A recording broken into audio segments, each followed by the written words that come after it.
안녕하십니까. 동네내과 김상목 원장의 내장으로 삽시다 심플한 강의 제 90강을 시작하겠습니다. 여기가 이제 동기부여에 대해서 거의 마지막에 해당되는 강의가 될성 싶습니다. 그 외에 이제 동기부여에 대해서는 앞으로 강의에서도 계속 나올 겁니다. 우리 사회가 변해야 되기 때문에. 그래서 동기부여라는 것은 어떤 분야에서나 어떤 차원에서나 개인적이나 국가적으로나 또 어린애나 성인에서 그러니까 모든 국민이 정신 수준을 고양하기 위해서는 뭐 다른 방법이 없습니다. 결국은 예를 들어서 제 생각은 그래요. 돌을 닦는다든가 노자가 됐든지 공자가 됐든지 또는 석가모니가 됐든지 예수님이 됐든지 무슨 종교 활동에서도 이런 수준이나 단계를 다 거쳐서 깨달음에 올라가는 겁니다. 그걸 지금 어느 정도는 내가 파악을 하고 있습니다. 정신현상의 발전이나 진화가 그렇게 되어 있습니다. 그래서 우리가 일상생활을 생각하는데 부처님 같이 맨날 공 만들 수도 없는 거고 먹고 살아야 되니까 생산하고 가족을 꾸리고 나가려면 결국 활동을 해야 되고 일상생활을 해야 되고 또 뭐 우리가 예수가 될 수가 없는 거고 노자, 공자 같이 선비 계열에 있는 사람들이 공부만 해서 뭐 그렇게 될 수도 없는 거고 우리 사회 모든 사회에서 우리 국가관이가 있고 인생관이 있고 개인의 자유와 책임이 있는 거고 그런 경우에 모든 사람이 다 필요합니다. 그래서 특히 이제 긍정적인 태도 저번 강의에서 동기부여의 사명감이란 말을 했잖아요. 인간답게 자기 도량을 발전시키기 위해서는 사명감이 있어야 된다고. 그것도. 그러니까 우리나라는 예를 들어서 동양에서 특히 사명감이라 하면은 이 지질이 이제 가난해서 그것을 회복하기 위해서 잘 살아 보여서 하는 것도 어느 정도는 보상 차원에서 아주 정상적인 생각입니다. 자기 부모가 좋은 학교를 교육을 못 받고 있으면 자식들한테 교육을 많이 시켜서 보상을 하려는 것도 인간이기 때문에 그것은 당연하게 정상적인 겁니다. 그것을 아주 나쁘게 볼 필요가 없습니다. 내장으로 삽시다는 사실은 긍정적인 것을 목표로 하고 있고 항상 사이좋게 서로 배려하고 살자. 이제 그건데 자아 레벨을 깨달은 그런 수준에 있어서는 자기의 긍정적인 것, 부정적인 것, 나쁜 성질 그런 것을 다 감안하고 반성을 하고 자각을 하고 성찰을 하고 또 변하고 성찰을 함으로써 자기가 내가 이러면 안 되겠구나. 그리고 또 하나 변화가 된 것 아닙니까? 정신의 변화. 그것만이 인간을 성숙하게 인간답게 수준이 높은 인간이 되고 선진우식구가 비로소 되는 겁니다. 나는 이제 계기가 좋아서 우리나라가 방역의 선진국, 선진의식이 있다. 좋습니다. 그럴 칭찬을 받을 만하니까. 그런데 고래로부터 우리가 질곡된 역사를 가지고 있지 않아요. 피해가 많았고. 이제 유태인만큼은 몰라도 유태인은 그런 악조건의 피해의식을 많이 받은 민족이 지금까지 수천 년이 오는 동안에 자기의 능력들을 다 개발한 겁니다. 인재 꽃을 피우는 겁니다. 그래서 이 유태인이 노벨상도 많이 있고 사회의 중심이 되는 거죠. 그래도 거기에 못지않게 우리 한국도 그런 어려운 역사의식을 거치는 동안에 많이 이제 우리가 극복을 하고 있는 중입니다. 그래서 나중에 선진국이나 진짜 선진국만입니다. 가짜 선진국이 아니라. 선진국도 긍정적으로 생각하면서 진짜 객관적으로 평가하더라도 삶의 질이나 또는 생활 수준이나 정신 수준이 다 높이 평가받을 수 있습니다. 근데 그게 이제 평가하는데 이제 여러 가지 학자들의 생각이 다르겠습니다만은, 그런데 이런 모든 것을 진취적으로 하려면 긍정적인 태도, 그리고 성취를 해야 됩니다. 그 얼마나 뿌듯하고, 이거 요새는 또 저는 그렇습니다. 정치나 뭐 사법 계획이고 또 여당 야당 자꾸 부딪히고 그러는데, 여당 야당 보수와 진보의 개념도 제대로 세우지를 못하는 상태입니다. 이것을 잘 진화하고 변화를 해야 됩니다. 보수가 됐든지 진보가 됐든지 변해야 산다. 그 수준이 아닙니다. 전혀 뭐 정치계에서는 뭐 전혀 이런 것에 대해서 생각을 안 하고 있습니다.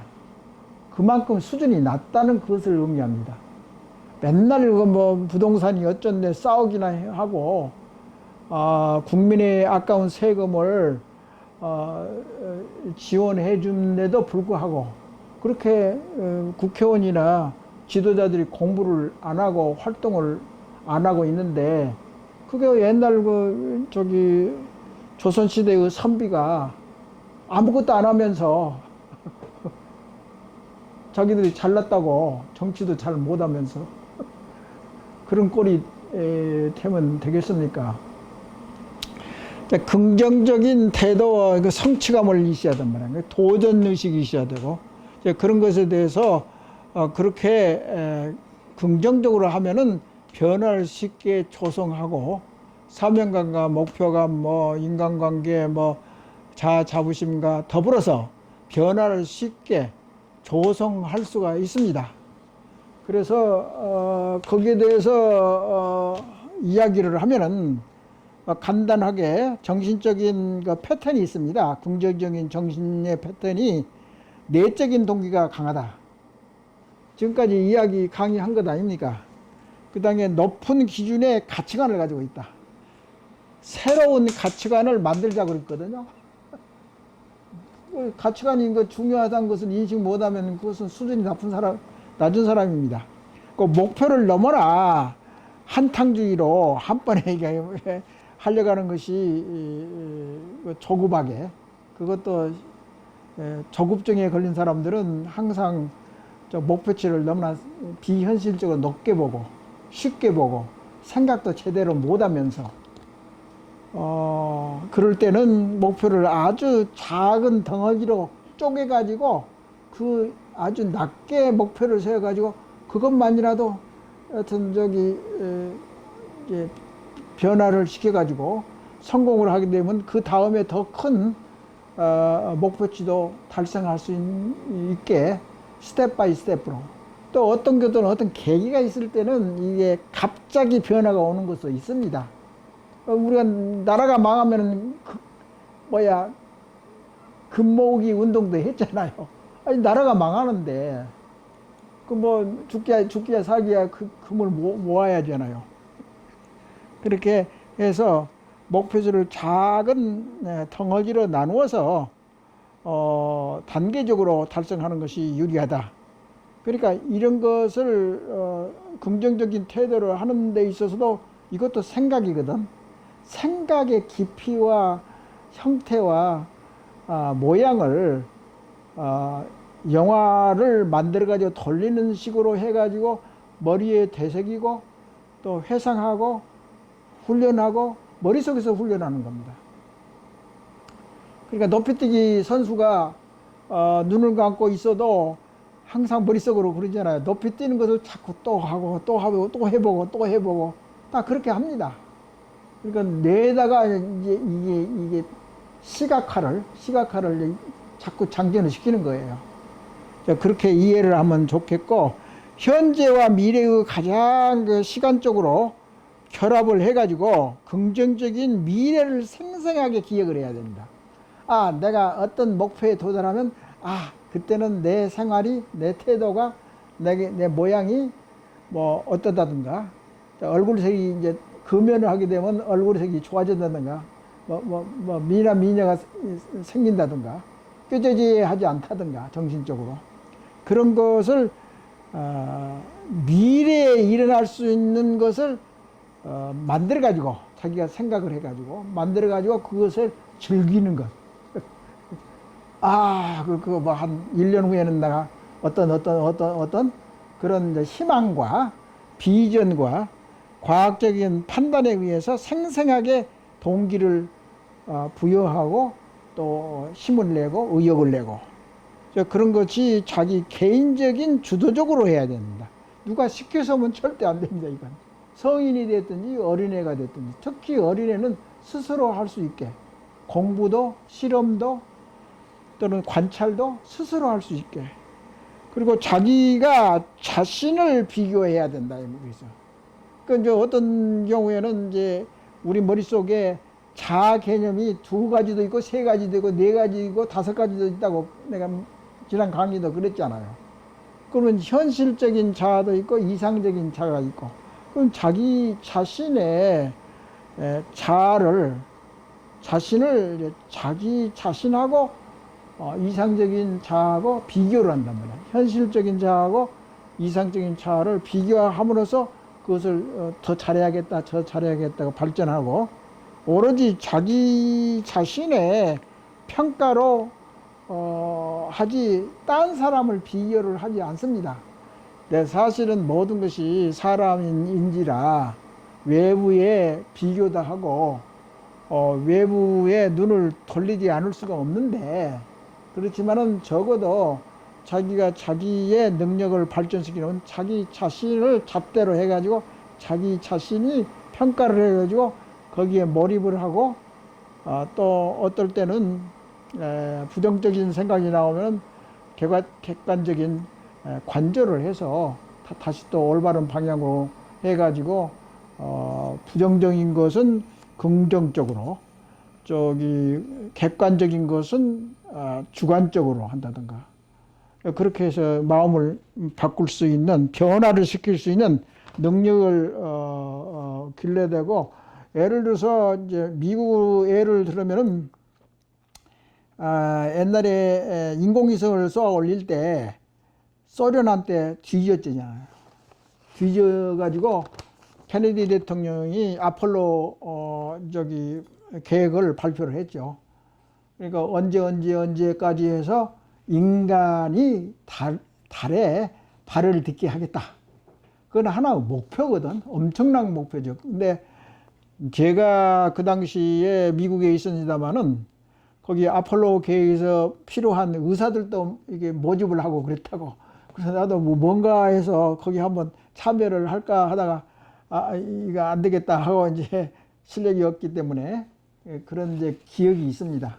아폴로 계획이 이제 그 모델링 또는 그 사회에서 추구하려는, 근데 우리 사회에서 아주 만질 수 있고 기대할 수 있고 예상할 수 있는 국가의 청사진, 그러니까 통일이 됐든지 뭐가 됐든지 간에 그런 것에 대한 정신적인 플래닝이 없습니다. 그러니까 이게 달성하기가 또 어렵잖아요. 그러니까 지금도 늦지 않았으니까 통일에 대해서 의식 차이가 어떻게 해야 된다든가, 새로운 독일하고 서독하고 그 통일에 있어서 모자란 것을 우리가 어떻게 채우고 발전시키고 공부를 해야 되는가. 그런데 이런 것을 못하는 사람들이 부식이수다고, 어렵다고, 또 사실 까놓고 이야기하면 상당히 어려운 작업이라고. 그러기 때문에 이게 영sem이랄지 경제적으로 어렵다든가 정신적으로 어려운 사람들은 이걸 할 수가 없어요. 중산층이 해야 되는데 중산층이 너무나 약해요, 우리나라가.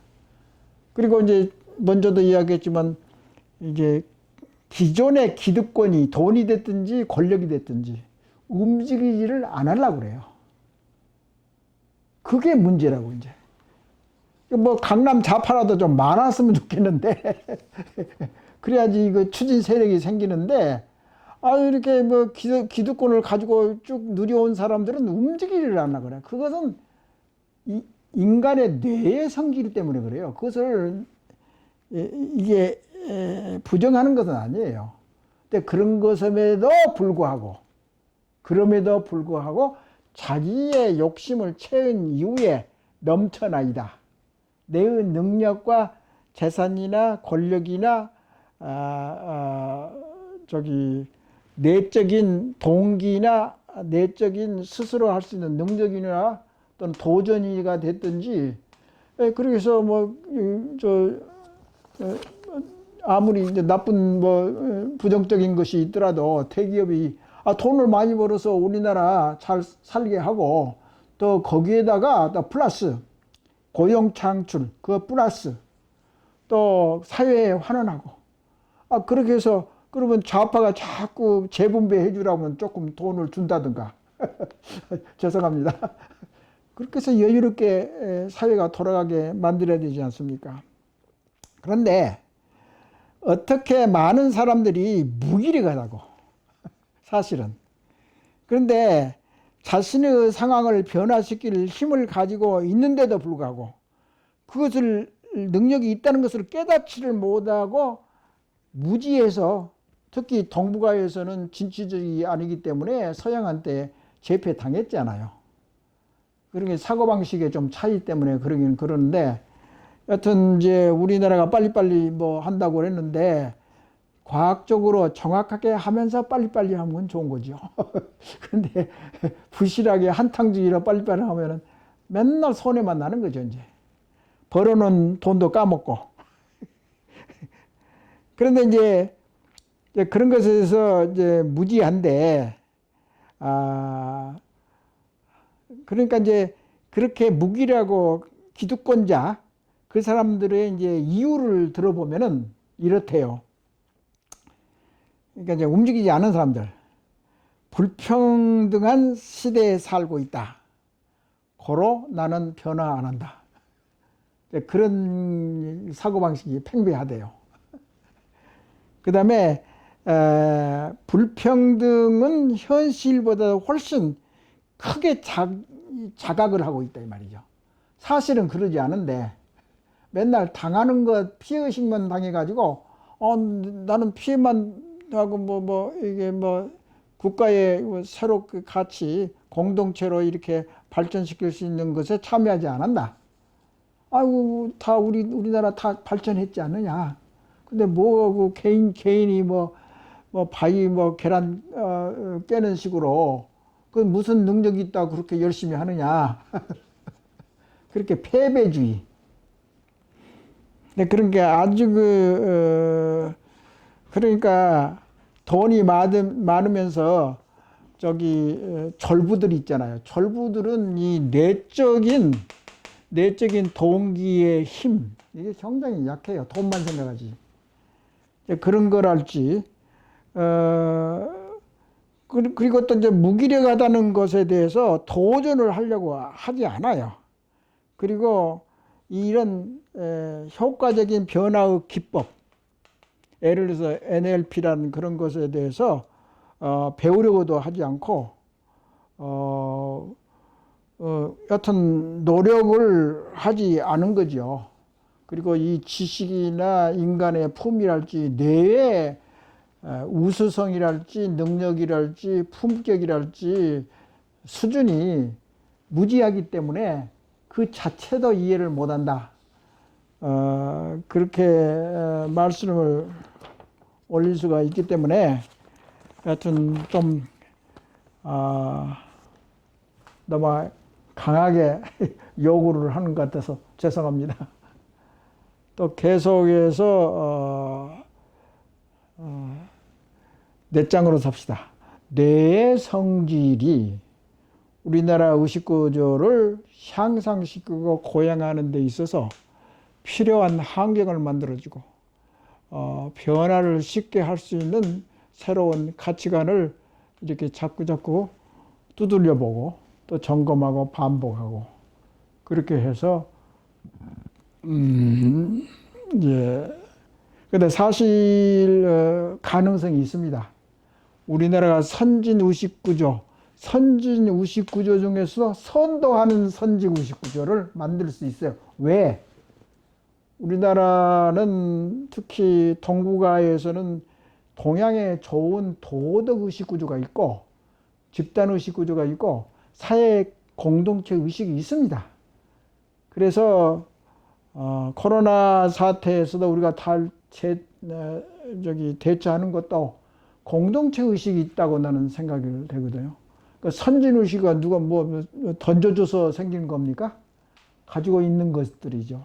근데 그게 이제 과학적으로 접목을 시키니까 적당하지 않고 투명하고 우리가 이렇게 많이 코로나 환자가 죽어 있다. 통계를 아주 그냥 객관적으로 투명하게 해준다고. 그러니까 외국 사람들이 그것을 인정해 주지 않아요. 이 한국 친구들 말이야. 참 솔직하게 잘한다고. 근데 중국이나 일본 같이 거짓말을 하면 그것은 완전히 서양에서 예를 들어서 당신들도 이제 기억하겠지만 닉슨이 거짓말해서 그 하야를 해가지고 탄핵을 당한 거예요. 닉슨. 거짓말 하느냐, 정직. 그러니까 서양 선진국의 의식구조의 정직, 책임, 원칙, 양심, 그걸 지킨다고. 그래서 선진국이지. 근데 일본하고 중국이 코로나가 생기니까 적당하게 과학적이지도 않고 너무나 언론이나 또는 총리 수준이랄지 또는 공산당 수준에서 자꾸 감추고 왜곡시킨다. 그러니까 자아 자부심도 참되고 강하고 그것을 알아줍니다. 세계가. 그런 방향으로 우리가 계속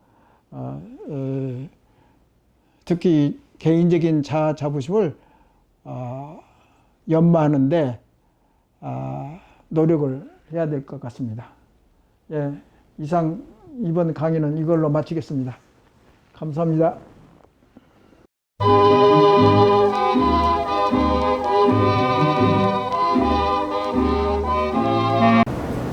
동네 내과 의사 김상목의 뇌장으로 삽시다.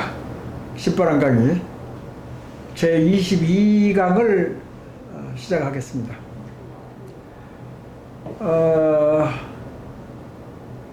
이제 여기 칠판에 있는 것과 마찬가지로 오늘 강의 제22강은 지금까지 강의가 1강부터서 21강 강의를 했는데 그 종합적인 이제 서머리, 총론의 이제 종합을 이번 강의에 잠깐씩 말씀드리겠습니다.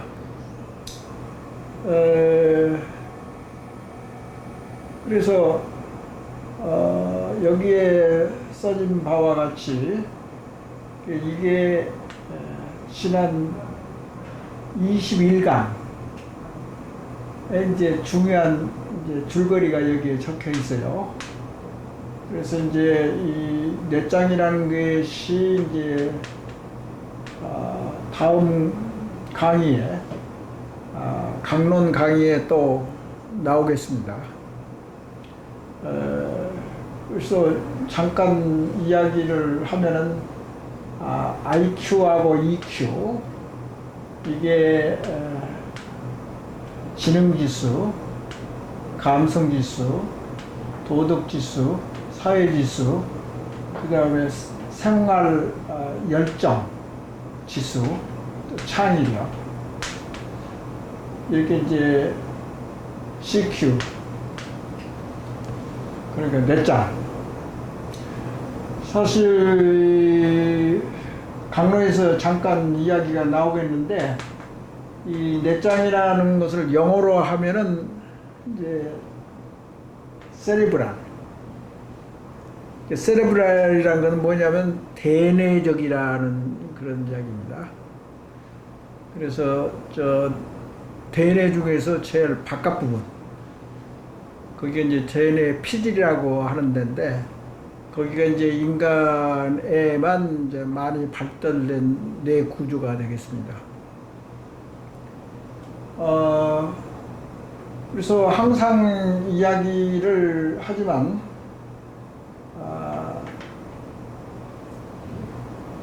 내장이라는 것을 한마디로 말하면 이제 냉철한 머리, 대뇌와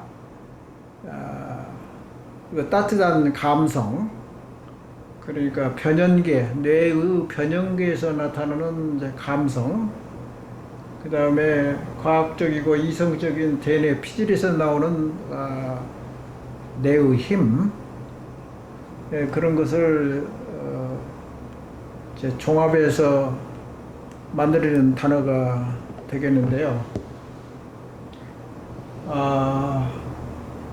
먼저도 이야기했지만은 이제 이런 잡다한 모델이나 개념들은 이게 자꾸 이제 만들어내는 거, 그런 것은 아주 창조적인 탐구의 결과물이라고 저는 생각합니다.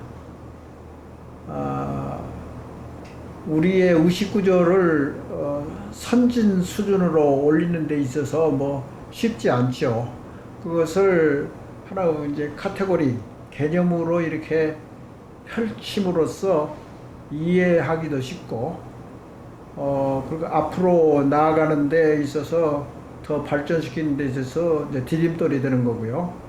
내장이라는 그 개념은 이제 아주 높은 지식 수준이나 감성 지수, 모든 뇌 능력을 업그레이드 시키자는 것인데, 사실 다른 여러 가지의 내장 개념 말고 다른 개념도 많이 우리가 연구를 해야 되고 창출해야 되고 또 변화할 수 있습니다.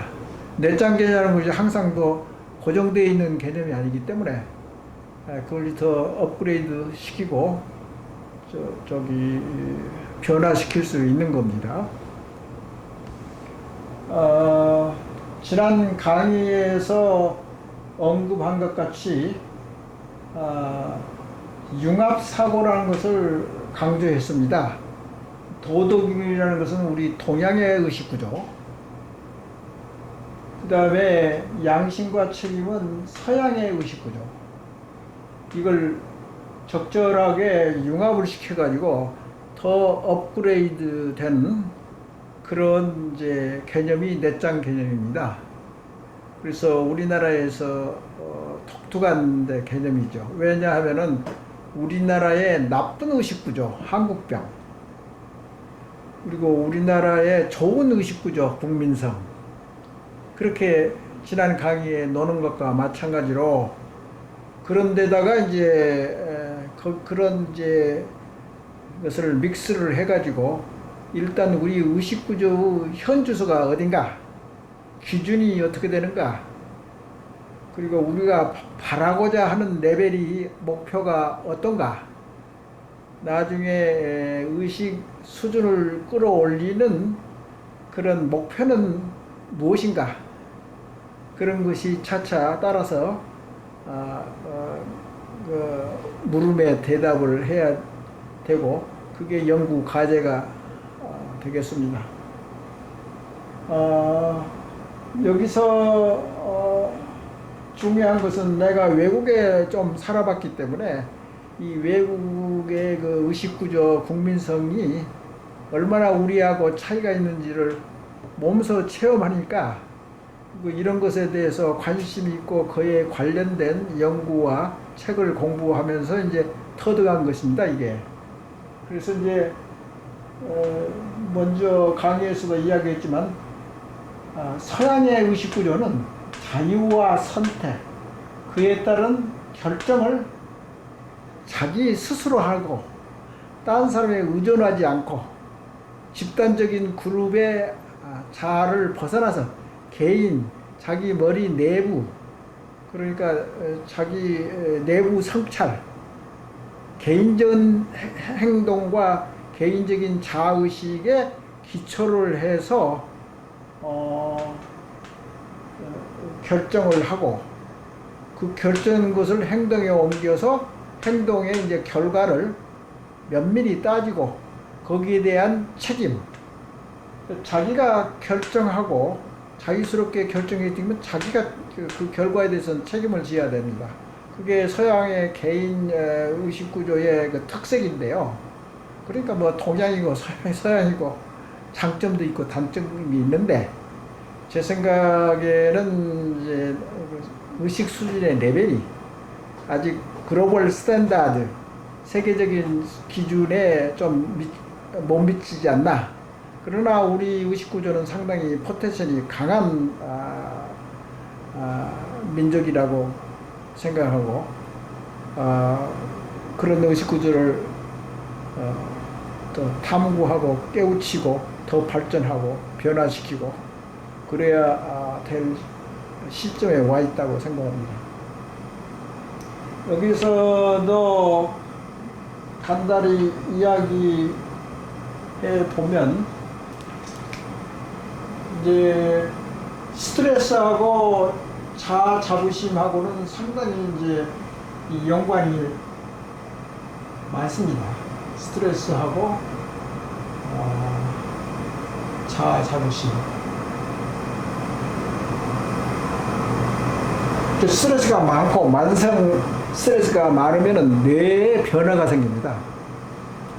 만성적으로 우리나라는 이제 피해의식, 내부 갈등으로 해서 스트레스를 많이 만성적으로 받게 되면은 머리에 있는 기억하고 감성을 컨트롤하는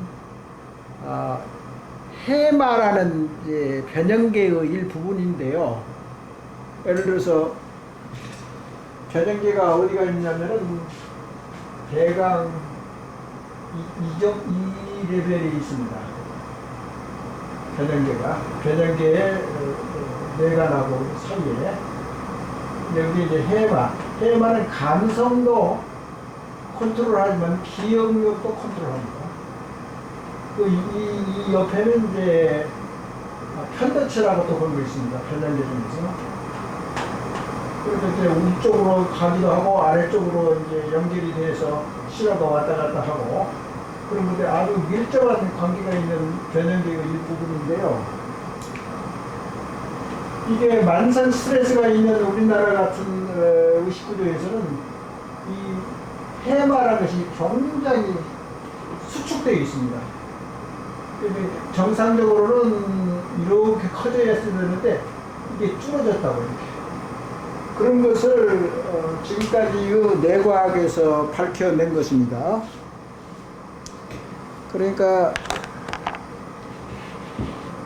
여기에서 누적된 스트레스 의식구조에 의해서 자아 자부심이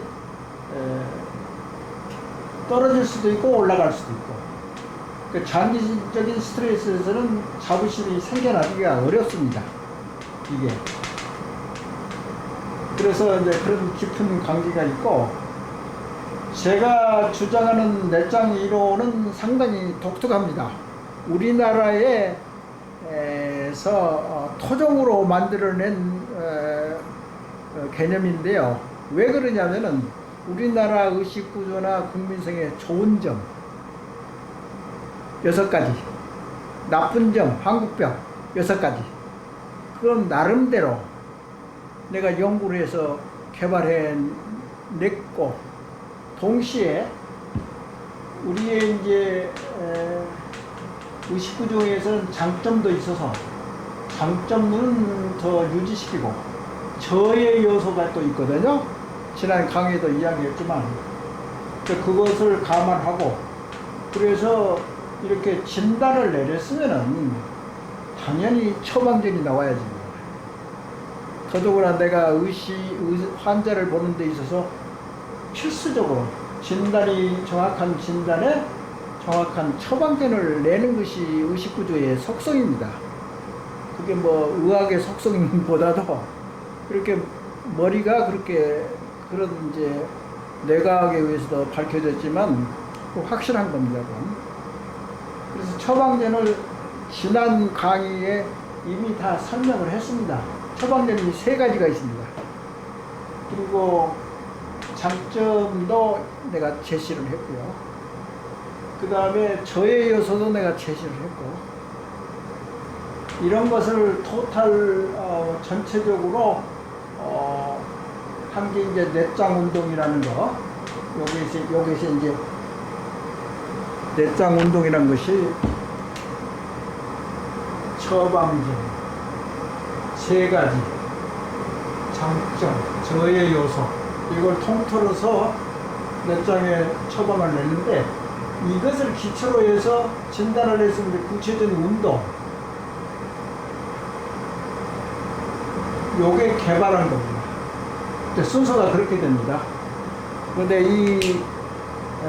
오늘 강의에서 지난 21강까지의 종합적으로는 총론적으로 종합해서 내가 이야기하는 것은 나무의 줄기만 이제 쭉 이야기했는데, 지금은 이제 숲을 보는 겁니다. 나무가 이렇게 많이 있고 그러면 전체적으로 한번 리뷰를 하는 겁니다, 지금. 그래서 이런 것을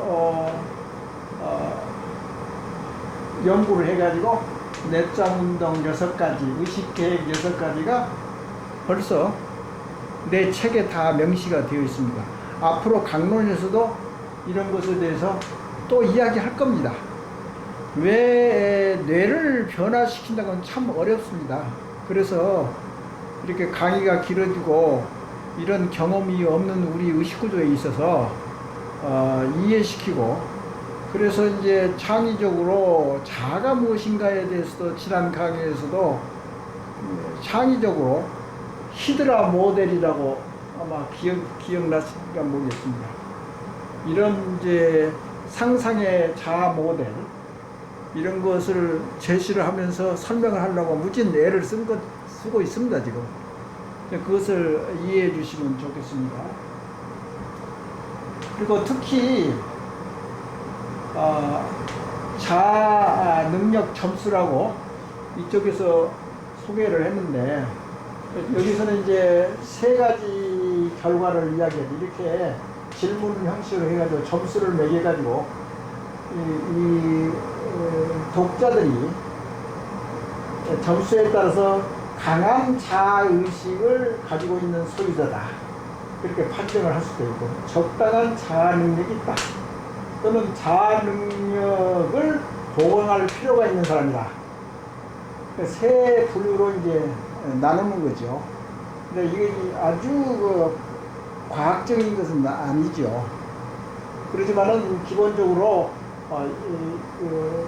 자아 능력이라는 것이 얼마 정도 되는 것을 대강 안내를 할 수 있는 도표잖아요. 그러니까 이런 자아의 성찰은 혼자 하는 거예요.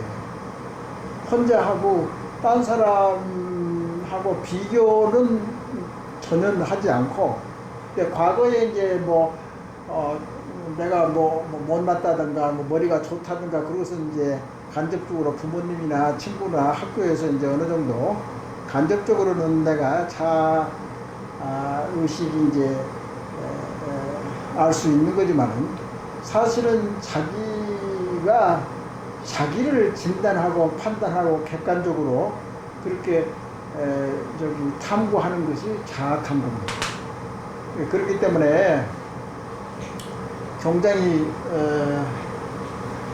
중요한 단계들이죠.